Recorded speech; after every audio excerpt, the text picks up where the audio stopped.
Election day has arrived in Eusalia. The nobles were certain the people would come to their senses. The scholars prepared long essays on why Donaldo was unfit to rule. The jesters placed bets on how bad he would lose. And then he won. He won. The kingdom stood in stunned silence. Even Donaldo looked shocked for exactly 3 seconds before throwing a victory party so extravagant that birds would sing about it for centuries. I won big, the biggest. People are saying it's the greatest victory in history, he declared from atop his gold-plated horse. The nobles fainted. The jesters almost demanded a recount. But it was official.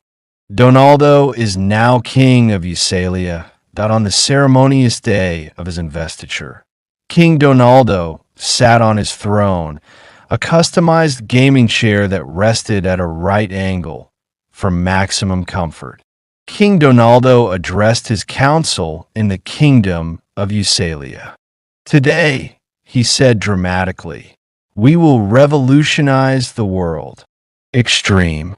King Donaldo's eyes widened in extreme. Extremely wide to scare every citizen's thought and actions.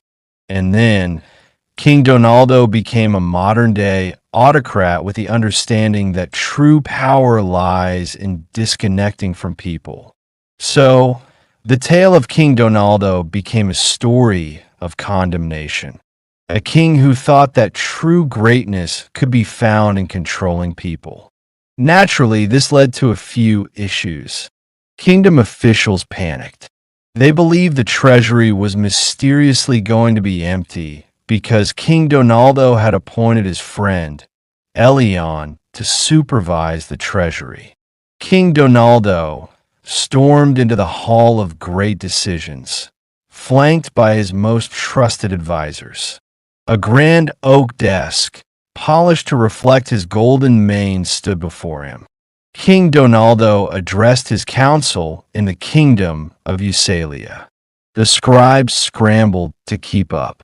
More orders came, faster and faster.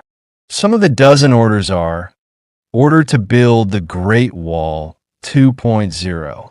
This time, with even higher walls and a trench filled with alligators, a decree to rename all national holidays to include Donaldo in their titles. For instance, Independence Day will now be Donaldo Independence Day. An emergency royal budget to print more golden statues of himself across the kingdom. The orders kept coming. The ink flowed like rivers. At one point, Baron Lindelis, keeper of the mystic pen, said, "Your Majesty, this order says we must declare war on fake news." Who exactly are we fighting, he asked. King Donaldo slammed his fist on the desk. All of them. The town criers of CNN. The court jesters of late-night news. Even the evil scribes of the book of Facebook. They spread lies. They are enemies of the throne. The room nodded solemnly. A war on fake news. A bold move. Suddenly, the grand doors burst open. Lady Nelania mysteriously entered the room, draped in elegance. Her eyes visualized the chaos before her. "Donaldo," she said, her voice smooth like a summer breeze. "Perhaps you should pace yourself?" The king laughed. "Pace myself? Huh, I'm the most energetic ruler of all time. Never tired, never weak, always signing, always winning." She sighed. "At least take a break, my king. Perhaps some tea?"